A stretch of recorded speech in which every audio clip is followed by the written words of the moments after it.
राधे कृष्णा। जय बोलो सीता रामचंद्र भगवान की जय। श्री राम जय राम जय जय राम।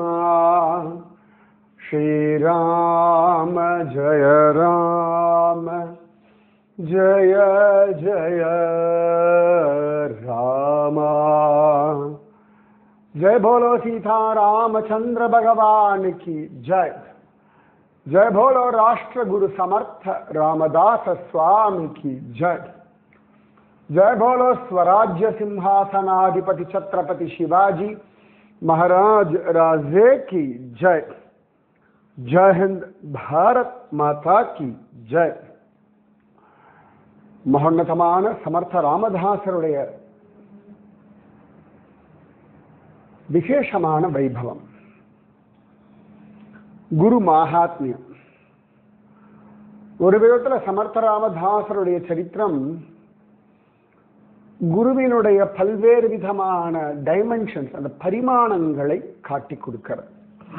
சில சந்தர்ப்பங்களில் நான் இங்கிலீஷ் வேர்ட் யூஸ் பண்றேன், கூடவே தமிழ் வார்த்தைகளும் சொல்லிட்டு இருக்கேன், அதுக்கு சம்பந்தமான வார்த்தைகளும். சில பேருக்கு அந்த வார்த்தைகள் புரியாம போகலாம், அதற்காக இந்த காலத்தில் இருக்க பல பேருக்கு இங்கிலீஷ் வார்த்தைகள் கொஞ்சம் சுலபமா புரியும், அதனால ரெண்டும் கலந்து ஒரு டிரான்ஸ்லேஷன் மாதிரி தான் சொல்லிட்டு இருக்கேன். ஏன்னா சொல்லக்கூடிய விஷயங்கள் உங்க மனசுல பதியணும், உங்க வாழ்க்கையில மாற்றம் உண்டாகணும். அதானே, ஏன்னா மனசுதான் மாறணும், வாழ்க்கையில மாற்றம் உண்டாவதற்கு. உலகம் மாறணும், கூட இருப்பவர்கள் மாறணும், அதெல்லாம் வெளியிலேருந்து. உள்ளிருந்து நீங்கள் மாறினாதான் வெளியிலிருந்து அந்த மாற்றங்களை உங்களால ஏற்றுக்கொள்ள முடியும், அதை வாங்கிக்க முடியும், உபயோகப்படுத்திக்க முடியும். அதாவது நல்ல ஜோரான ஆரோக்கியமான சாப்பாடு எல்லாம் தயார் பண்ணியிருக்கா, ஆனா அந்த பசி வேணும் இல்லையா? பசி இருந்தா நீங்க சாப்பிடுங்க. ஒண்ணு பசி இருந்தா மட்டும் போதாது, இந்த ஆரோக்கியமான சாப்பாடை சாப்பிட்றதுக்கு மனசும் வேணும். அப்பதான் நிறைய பேருக்கு டயட் அப்படின்னா ஐயோ அது பிடிச்சதெல்லாம் சாப்பிடக்கூடாது, அப்படி கிடையவே கிடையாது. உங்கள் உடம்பிற்கு ஆரோக்கியமான பொருட்களா சாப்பிடணும், இதுதான் டயட்ன்ற கான்செப்டோட அர்த்தம். அதே மாதிரிதான் வாழ்க்கையில இந்த எண்ணங்கள் இருக்கு இல்லையா, அதுலயும் டயட் உண்டு. Healthy thoughts, S.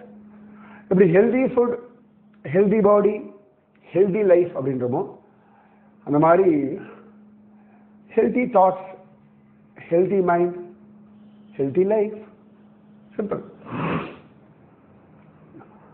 எந்தெந்த எண்ணங்கள், அதாவது எந்தெந்த ஆகாரங்கள் உங்க உடம்புக்கு ஒத்துக்காது அப்படின்னு நீங்க டிஃபைன் பண்ணி மாத்திக்கிறீங்களோ, அந்த மாதிரி எந்தெந்த எண்ணங்கள் உங்க வாழ்க்கைக்கு தொந்தரவு பண்றதோ அந்த எண்ணங்களை நீங்க மாத்திக்கணும். சரியா? சில சந்தர்ப்பங்கள்ல ஒவ்வொரு காலகட்டத்தில் உடலுக்கு சில விஷயங்கள் அலர்ஜியா இருக்கும், ஒவ்வாமைன்னு சொல்லுவோம். இப்ப ஜலதோஷம் எல்லாம் வந்திருக்கு அப்படின்னா சில பொருட்கள்லாம் சாப்பிட வேண்டாம் அப்படின்னு வைத்தியன் சொல்லுவார். ஸோ டாக்டர் சொல்றாங்கன்னா அந்த சமயத்தில் அது உடலுக்கு அவசியம் இல்லை, ப்ளீஸ் அவாய்ட் அப்படின்னு அர்த்தம். இப்போ ஹெல்த்தியா இருக்கிறவாளுக்கு எதை சாப்பிட்டாலும் ஜீரணமாகும், ரைட்? ஸோ ஹெல்தி மைண்ட் இருந்தா என்ன தெரியுமா ஆகும்? ஹெல்தி தாட்ஸ் இருந்தா என்ன வந்தாலும் உங்களால் சமாளிக்க முடியும், என்ன வந்தாலும் உங்களால் ஹேண்டில் பண்ண முடியும், என்ன வந்தாலும் உங்களால் மாற்றிக்கொள்ள முடியும்.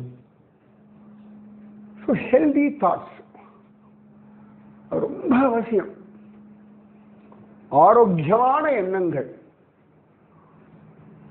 ஹெல்தியா சாப்பிட்டா உடம்பு எவ்வளவு சந்தோஷமா இருக்கும், அப்படியே லைட்டா இருக்கும். உங்க ஹெல்த் ரொம்ப முக்கியம். நல்ல ஹெல்தியா சாப்பிடும் பொழுது, ஹெல்தி டயட், உடம்பு அப்படி லேசா இருக்கும், ஸ்ட்ரென்த்தா இருக்கும், ஸ்ட்ராங்கா இருக்கும், ஜம்முன்னு இருக்கும். உங்களால் அதை ஃபீல் பண்ண முடியும். ஓகே, அதே மாதிரிதான் ஆரோக்கியமான எண்ணங்கள், ஆரோக்கியமான மனது ஆரோக்கியமாக உங்களை வச்சுக்கும்.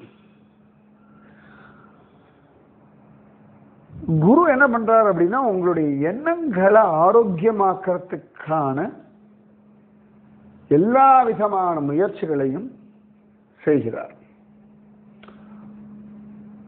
அதுக்கு ஒவ்வொரு மெத்தட், நிறைய மெத்தட் உண்டு. சரியா? அந்த மெத்தடை ஃபாலோ பண்ணி உங்களுக்கு மாற்றி மாற்றி மாற்றி மாற்றி மாற்றி மாற்றி கீப் யூ ஹெல்தி. எப்படி அம்மாக்கள்லாம் குழந்தைக்கு வந்து காத்தால ஒன்று கொடுப்பா, மத்தியானம் ஒன்று கொடுப்பா, ராத்திரி ஒன்று கொடுப்பா. சமயத்தில் வைக்கிறாங்க வயிறு மப்பு தட்டி இருக்கு, ஒரு வயிறு கல் மாதிரி இருக்கு அப்படின்னா உடனே அதுக்கேற்ற மாதிரி சில மருந்துகள் கொடுப்பா. அது ரொம்ப பசியா இருக்கு அப்படின்னா அதுக்கேற்ற மாதிரி கொடுப்பா. குளிர் காலத்துக்கு ஏற்ற மாதிரி ஆகாரம், வெயில் காலத்துக்கு ஏற்ற மாதிரி ஆகாரம், ட்ரெயினில் போகிறோம்னா ஒரு ஆகாரம், வீட்டில் இருக்கோம்னா ஒரு ஆகாரம், ஹோட்டல்லனா இட்லியை கொடுத்துடலாம், சேஃப், கை குழந்தைக்கு ஒன்றும் பிரச்சனை கிடையாது, இட்லியும் சர்க்கரையும் தொட்டு கொடுப்பா. அம்மா தான், அம்மாவோட குழந்தை தான், வெரைட்டியாக கொடுக்கறது அம்மாவுக்கும் ஆசை. அதனுடைய உடல் சூழ்நிலை எல்லாத்தையும் தகுந்து அனுசரித்து அதை கேட்டார் போல ஆகாரம் கொடுக்கிறா இல்லையா? சேர்ந்து குரு என்ன பண்றார் அப்படின்னா உங்களுடைய மூடு, உங்களுடைய எமோஷன், உங்களுடைய செயல்கள், உங்களுடைய வாழ்க்கை சூழ்நிலை, உங்களுடைய குடும்ப சூழ்நிலை, உங்களுடைய தேவை, இது எல்லாத்தையும் பேஸா வச்சுண்டு ஒவ்வொரு காலகட்டத்தில், ஒவ்வொரு சந்தர்ப்பத்தில், ஒவ்வொரு சூழ்நிலையில ஒவ்வொரு விதமான விஷயங்களை கொடுத்து உங்களுடைய எண்ணங்களை திடப்படுத்துறார். உங்க மைண்ட் ஸ்ட்ராங் ஆயிடுச்சுன்னா நீங்க எப்ப வேணாலும் சாதிப்பு. பல சந்தர்ப்பங்கள்ல இப்படி நடந்ததுனால உங்க மைண்ட் வந்து பவர்ஃபுல் ஆக ஆக ஆக ஆக நீங்க செய்யற காரியங்கள் எல்லாம் உங்களுக்கே பிரமிப்பா இருக்கும். எப்படி? மனசு, ஒரே வார்த்தை. அந்த மனசை பல விதங்களாக உங்களை பக்குவப்படுத்துறார். ரொம்ப பெரிய வேலை. கவனிச்சுட்டே இருக்கணும். குரு ஒரு விதத்துல குரு ஒரு ஒற்றன்னு சொல்லலாமா? த ஸ்பை, உங்கள் மனமறிந்த ஒற்றன். நிஜமாகதான் உங்க மனசு தெரியும், அந்த மனசினுடைய எண்ணங்கள், ஓட்டங்கள். நிறைய சந்தர்ப்பத்தில் கண்டுக்கவே மாட்டா, சொல்லவும் மாட்டா. எப்பயா ஒரு சில சந்தர்ப்பத்தில் மட்டும்தான் திட்டுவா. பல சந்தர்ப்பங்கள்ல அதுக்கு ஏற்ற மாதிரி ஏதோ ஒரு விஷயத்த பண்ணி உங்களுக்கு தெரியாமலேயே உங்க மனசை அழகா நெறிப்படுத்துறார்கள். ரொம்ப அழகான ஒரு ப்ராசஸ், ரொம்ப சூப்பரா இருக்கும் அந்த ப்ராசஸ். வந்து சாதாரணமாக நமக்கெல்லாம் வந்து யாராவது ஒருத்தர் சரியில்லை, தலை மூழ்கிட்டு பெயின் இருக்கலாம், ஆமா போ அப்படின்னு தோணும். சில பேரை தலை முழுக முடியாது, கணவனோ மனைவியோ மகனோ மகளோ தாயோ தந்தையோ, சில விஷயங்கள். அப்ப சகிச்சுக்கணும், கட்டுப்புல இருக்கும். இன்னைக்கு அவங்கள விடுதி சிதறும் அவ மேல. ஆனா இது ஏன் இப்படி, எதனால இப்படி இருக்கா, அது எப்படி சரி பண்ணலாம், நாம எந்த விதத்துல மாறினா இவர்களை மாற்ற முடியும், நம்மளை மாத்திக்கிறதுக்கு நாம முக்கால்வாசி ஒத்துக்கிறது இல்லை. கணவன் சரியில்லை, மனைவி சரியில்லை, இதான பிராண்டடா சொல்லிட்டு இருக்கோம். ஒரு பிராண்டிங் முத்திரை குத்திடும், அவர்கள் இப்படித்தான் அப்படின்னு. இந்த குருவோட விஷயம் வித்தியாசமானது. என்னன்னா, சரி இவர்கள் இப்படி இருக்காளே, இப்ப நான் எந்த விதத்துல நான் இவர்களை அணுகினால் இவர்களை சரி பண்ண முடியும், நான் எப்படி இவர்களுக்கு ஏற்ற மாதிரி என்னை வளைச்சு கொண்டு போய் அவர்களை வளைக்காது. இது ஒரு அழகான ப்ராசஸ், கண்ணுக்கு தெரியவே தெரியாது. இந்த எஃபர்ட்ஸ் ஒவ்வொரு சிஷ்யாளுக்கும் குரு போடுற எஃபர்ட்ஸ் வெளியில தெரியவும் தெரியாது, சொல்லவும் மாட்டா, காட்டிக்கவும் மாட்டா. ஆனா எண்ட்லெஸ் எஃபர்ட்ஸ், எல்லையில்லாத முயற்சிகள், விடாமுயற்சி அப்படின்ற ஒரு வார்த்தைக்கு உங்களுக்கு ஒரு சரியான உதாரணம் வேணும்னா குரு. நிச்சயமா சத்தியம் பண்ணி நான் சொல்லுவேன். குருவை போல விடாமுயற்சி கிடையவே கிடையாது நமக்கெல்லாம். சிஷ்யாளுடைய முயற்சி எல்லாம் சில விஷயங்கள்ல இருக்கு. குருவுடைய விடாமுயற்சி தான் பெருசு, கற்பனையே பண்ணி பார்க்க முடியாது, அவ்வளவு பெருசா இருக்கு. அப்படி ஒரு விடாமுயற்சி சமர்த்த ராமதாசருக்கு உண்டு. அவரோட சரித்திரம் முழுக்க முழுக்க நமக்கு குருவினுடைய அழகான விடாமுயற்சி, அக்கறை, உரிமை அதைத்தான் திரும்ப திரும்ப காட்டி கொடுக்கிறது. ஒரு சந்தர்ப்பத்தில் சமர்த்த ராமதாசர் பிக்ஷை எடுக்க போவார். டெய்லியே ஒரு பிக்ஷை எடுக்க போவார் இல்லையா? பிக்ஷை எடுத்துதான் வாழணும்ன்றது அவர் தன்னுடைய நியதியா வச்சிருந்தார். சங்கரர், ராமானுஜர் நிறைய பேர் பிக்ஷை எடுக்கிறது ஒரு தர்மமா வச்சிருந்தார். யதி தர்மம் அது. இன்னைக்கெல்லாம் கூட பிக்ஷா வந்தனம் அப்படின்னு சொல்லி சொல்றது உண்டு.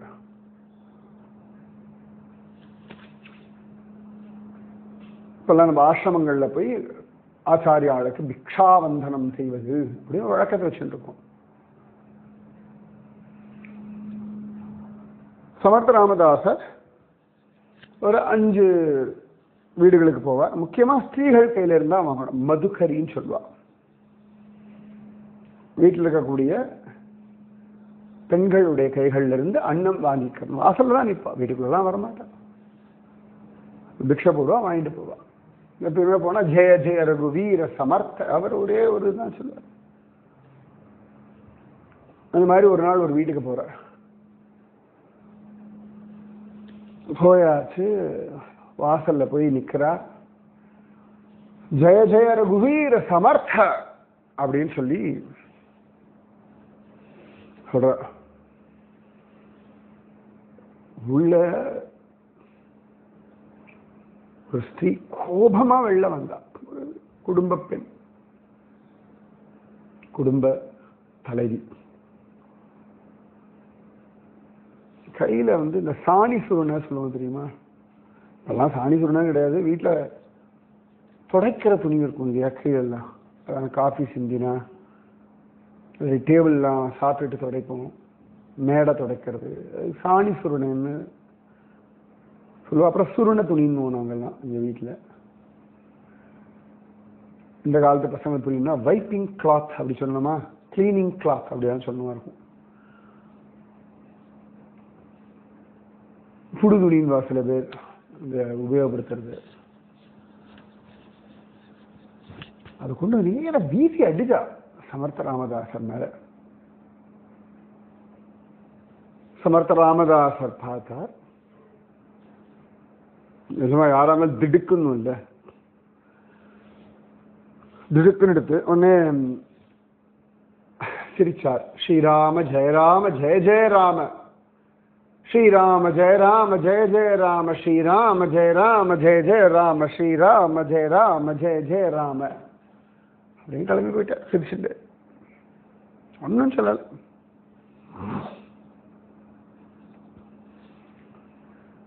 சமர்த்த ராமதாஸ் இப்படி போனார். அன்னைக்கு வேற எங்கேயும் பிக்ஷை வாங்கல. நேர அங்க பக்கத்துல ஒரு நதிக்கரைக்கு போனார். அந்த அழுக்கு துணிய நன்னா நதியில அலசினார், நன்னா கசக்கினார். துவைக்கிற கல்ல வச்சு நன்னா கும்முன்னு கும்மி, இந்த 2 கையால துணி அப்படி குத்தி, அவர் 2 கையத்துக்கு அப்படி நல்லா துணி அப்படி இப்படி மாற்றி பிசைகிற மாதிரி பிசைஞ்சு அப்படி அழுத்தி அந்த அழுக்கெல்லாம் போகும்படியா துவைக்கிறது கும்புறதுன்னு சொல்லுவார்.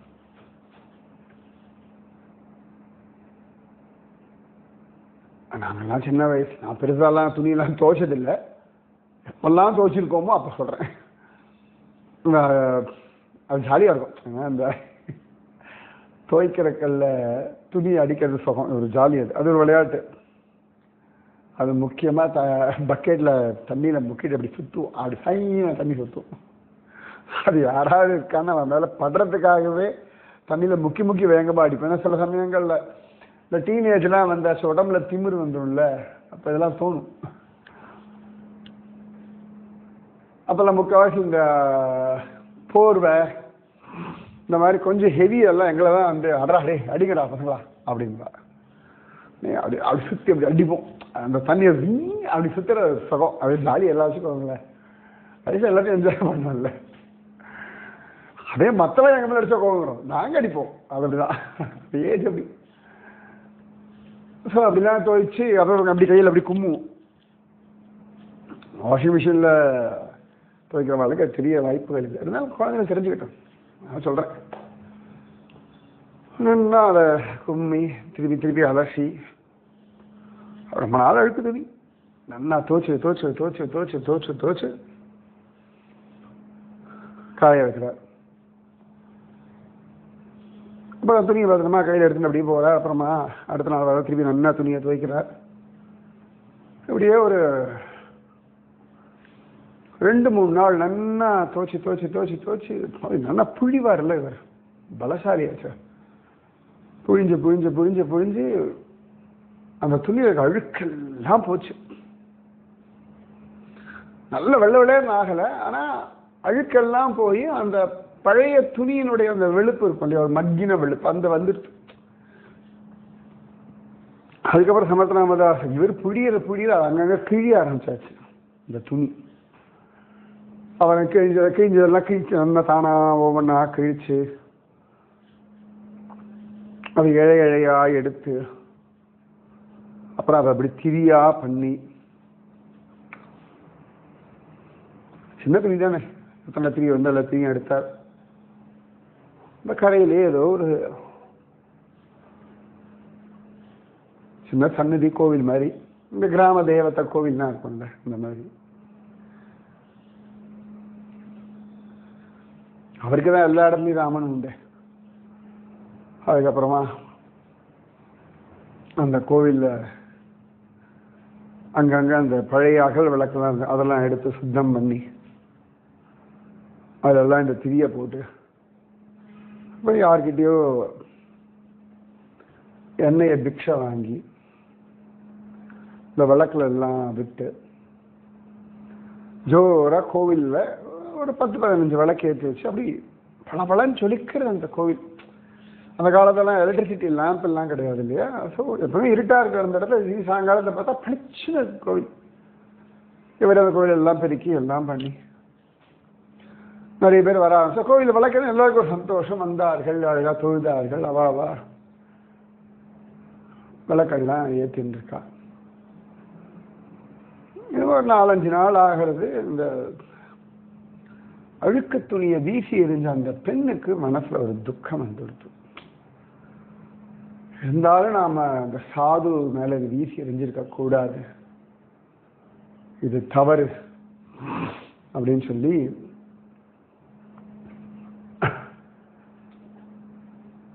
தேடி வந்து சமர்த்தராமதாசர் காலில் வந்து விழுந்தா. மன்னிச்சிருங்கோ, அன்னைக்கு நான் பண்ணது தப்பு. சமர்த்தராமதாசர் சிரிச்சார். பரவாயில்லம்மா, அன்னைக்கு உனக்கு ஏதோ மனஸ்தாபம், கவலை. என்னுடைய யூகம் சரியா இருந்தா இன்னைக்கு உனக்கும் கணவருக்கும் ஏதோ பெரிய வாக்குவாதமோ பெரிய சண்டையோ, அதுல ரொம்ப நொந்து போயிட்டியோ நீ. கையை கூப்பின்னு எழுதா. ஆம் மகராஜ், ஆமா அப்பப்ப நடக்கும். ஒன்றும் இல்லாத விஷயத்துக்கெல்லாம் அவர் கத்துறதும் நான் மனசு ஒடிஞ்சு போகிறதும் அப்புறம் நான் கத்துறதும். அந்த வேரில் கத்துவேன், கத்த முடியாது, புலம்புவேன். அந்த சமயத்தில் நீங்கள் வந்து கோவத்தில் வீசி அடிச்சேன். ஆனால் அதுக்கப்புறமா பல விஷயங்கள் என் மனசினுடைய பல கேள்விகளுக்கு எனக்கு மனசுக்குள்ள பதில் கிடைச்சது மகாராஜ். நான் எங்கெல்லாம் மாறணும், நான் என்னெல்லாம் பண்ணணும், நான் எங்கெல்லாம் என் கணவனுக்கான விஷயங்கள்ல நான் சரியில்லை, எந்தெந்த இடங்கள்ல நான் என்னுடைய ஆசைகளை சொல்லணும், எந்த விதத்துல சொல்லணும், எப்படி சொல்லணும், அப்படி பல விஷயங்கள் இத்தனை நாள் வரைக்கும் எனக்கு அந்த மாதிரிலாம் மனசுல தோணினதே இல்லை மகாராஜ். இன்னும் யாரும் எனக்கு உள்ளுக்குள்ளே அப்படி சொல்லி கொடுக்குற மாதிரி இருந்தது. இப்ப ஒரு 2-3 நாளா அவ்வளவு சந்தோஷமா இருக்கும். நானும் என் கணவரும் இப்படி ஒரு அந்யோன்யம், இப்படி ஒரு ஆனந்தம், இப்படி ஒரு அன்பு, இப்படி ஒரு உரிமை, ஒரு அக்கறை இது நாள் வரைக்கும் அனுபவிச்சதில்லை மகாராஜ். நான் யோசிச்சு யோசிச்சு யோசிச்சு பார்க்குறேன், எனக்கு இதுக்கான காரணம் புரியல. நான் கோவிலுக்கெல்லாம் போவேணும், ஆனால் ஏதோ ஒரு யந்திரம் மாதிரி மெக்கானிக்கலாக பண்ணுவேனே ஒழிய நிஜமாவே இல்லை ஒரு பெரிய ஒரு ஈடுபாடு, ஸ்ரத்தை, கோபம் தான் இருக்கும் ஈடுபாடு ஸ்ரத்தையோட. அப்ப எனக்கு ஒண்ணு தோணித்து, இந்த ஒரு வாரத்தில் இவ்வளவு மாற்றங்கள் வந்திருக்குன்னா யோசிச்சு பார்க்கும்போது உங்களை பத்தி மட்டும் தான் ஞாபகம் வந்து எனக்கு. அதனால ரொம்ப நாள் ஒரு நாளா தேடிட்டு இருந்தேன், ஒரு 2 நாளா தேடி இருப்பேன். உங்க ஆசீர்வாதம் தான் மகாராஜ், என்ன மன்னிச்சிடுங்கோ. நீங்க நாளைக்கு வரணும், என் கணவரோட சேர்ந்து நான் பிக்ஷை போடுறேன். அதனால நான் நீ பண்ண தப்ப நீங்க மன்னிக்கணும். அதனால ஒண்ணும் இல்லைம்மா, நீ நல்லா இருக்க இல்லையா, சந்தோஷம். இங்க பாரு, அது இந்த தெய்வத்தினுடைய அனுகிரகத்தினாலே உன் மனசுல மாற்றங்கள். அவ சொல்றா, இந்த சுவாமிக்கு நான் பூஜை கூட பண்ணதில்லையே. பூஜை பண்ணலையா? இந்த விளக்கு எரியுது, எவ்வளவு விளக்கு, இதெல்லாம் நீ கொடுத்த அழுக்கு துணி, அதுலேருந்து எடுத்த நூல்லேருந்து உண்டான திரி, அதுல போட்ட விளக்குமா, அழகா அப்படி இருக்க கோவிலே சன்னமா இருக்கு. இருளினில் ஒளியாய் வந்து நீ வழிகாட்டு, வழி காட்டிட்டா குருநாதர். அப்படி பார்க்கிறா, அழுக்கு துணி நீ கொடுத்தாய், நான் நன்னா துவைச்சேன், நன்னா துவைச்சு அழுக்கெல்லாம் போய் திரிச்சு பார்த்தேன், எல்லாம் பிஞ்சு போயிடுது. சரி அப்படியே திரியா எடுத்து சுவாமிக்கு விளக்கேற்றலாமே ஏற்றினம்மா, நீ நன்னா இருக்க இல்லையா, அவ்வளோதான். அப்போ அவளுக்கு புரிஞ்சுது, இவன் மனசில் இருக்கக்கூடிய அழுக்கெல்லாம் இவர் துணி துவச்சு அந்த அழுக்கெல்லாம் மாற்றி இவன் மனசில் இருக்கக்கூடிய குழப்பங்கள் எல்லாம் பிரித்து அந்த எண்ணங்கள் எல்லாம் திரியாக்கி அழகா தெய்வத்துக்கு விளக்கேற்றிட்டார். பழைய துணியில் எடுக்கலாமா, விளக்கேற்றலாம், அதெல்லாம் குருவோட லெவல். உங்க லெவலுக்கு நீ புது தொழிலை ஏற்றுக்கொண்ண, இது சமர்த்தராமதாசோட லெவல். உடனே சில பேர், அது பழைய துணி, அழுக்கு துணியை திரி எடுத்து சுவாமிக்கு விளக்கேற்றலாமா, சரியா? நீங்க சாஸ்திர விஷயமா கேட்கும்போது சாஸ்திர விஷயமா பதில் சொல்றேன். இது சத்குருநாதருடைய பிரபாவம். அந்த பிரபாவம் எல்லாம் எல்லாத்தையும் கடந்தது. சாஸ்திர சம்பிரதாயங்களை மீறி அவன் ஒன்றும் பண்ண மாட்டான். அவன் பண்ணால காரணம் இருக்கும், நியாயம் இருக்கும், நல்லது இருக்கும், அவ்வளவுதான். அவர் ஒவ்வொரு நாளும் பிரார்த்திச்சுட்டார், அந்த குழந்தையோட மனசு நன்னா இருக்கணும், குடும்பம் நன்னா இருக்கணும், அவ கணவனம் மனைவி அந்யோன்யமா இருக்கணும். நிஜமாவே குருவோட லட்சியம் என்ன சொல்லுங்க? நீங்க குடும்பமா பக்தி பண்றது. திரும்ப திரும்ப எந்த தம்பதி வந்தாலும் ஜெயதேவர் பத்மாவதி போலேன்னு ஆசீர்வாதம் பண்ணுவோம். ஏன்னு கேட்டா அது அந்யோன்யம், அது வேணும். சரீர அந்யோன்யம், மனசு அந்யோன்யம், புத்தி அந்யோன்யம், ஒரு கனெக்டிவிட்டி இருக்கணும். கணவனுக்கும் மனைவிக்கும், குழந்தைகளுக்கும், அப்பா அம்மாவுக்கும், உலகத்திற்கும், நமக்கும். தெய்வீகம் இல்லையா? தெய்வீகம். என்ன பிரச்சனைனா, கணவனுக்குள்ள ஒரு அசுர குணம் உண்டு, மனைவிக்குள்ள ஒரு அரக்க குணம் உண்டு. நாம் அதை ஃபோக்கஸ் பண்ணி வளர்த்துட்டு இருக்கோம். உள்ள இருக்க தெய்வீகம் ஸ்வயம் பிரகாசமா நன்னா இருக்கு. அந்த தெய்வீகத்தை நீங்க உணர ஆரம்பிச்சாச்சுன்னா குடும்பம் சூப்பரா இருக்கும். தெய்வீகம் இல்லாம எதுவுமே கிடையாது. சமர்த்த ராமதாசருடைய இந்த வைபவம் எனக்கு ரொம்ப பிடிச்சது. ரொம்ப நாளா வெயிட் பண்ணிட்டு இருந்தேன் இந்த விஷயம் சொல்றதுக்கு. கார்த்திகை ஆரம்பிக்கிற போது சொல்றோம். ஸோ உங்க குடும்பத்திலையும் அழகாக அந்யோன்ய தாம்பத்திய விளக்கு எரியட்டும். எல்லாரும் நல்லா இருக்கும், சௌக்கியமா இருங்கோ, சந்தோஷமா இருங்கோ, திருப்தியா இருங்கோ. ஓகே, ராதே கிருஷ்ணா. ஸ்ரீராம ஜய ராம ஜய ஜய ராம. ஸ்ரீராம ஜய ராம ஜய ஜய ராம. जय बोलो सीता रामचंद्र भगवान की जय। जय बोलो राष्ट्र गुरु समर्थ रामदास स्वामी की जय। जय बोलो स्वराज्य सिंहासनाधिपति छत्रपति शिवाजी महाराज राजे की जय। जय हिंद, भारत माता की जय। राधे कृष्ण।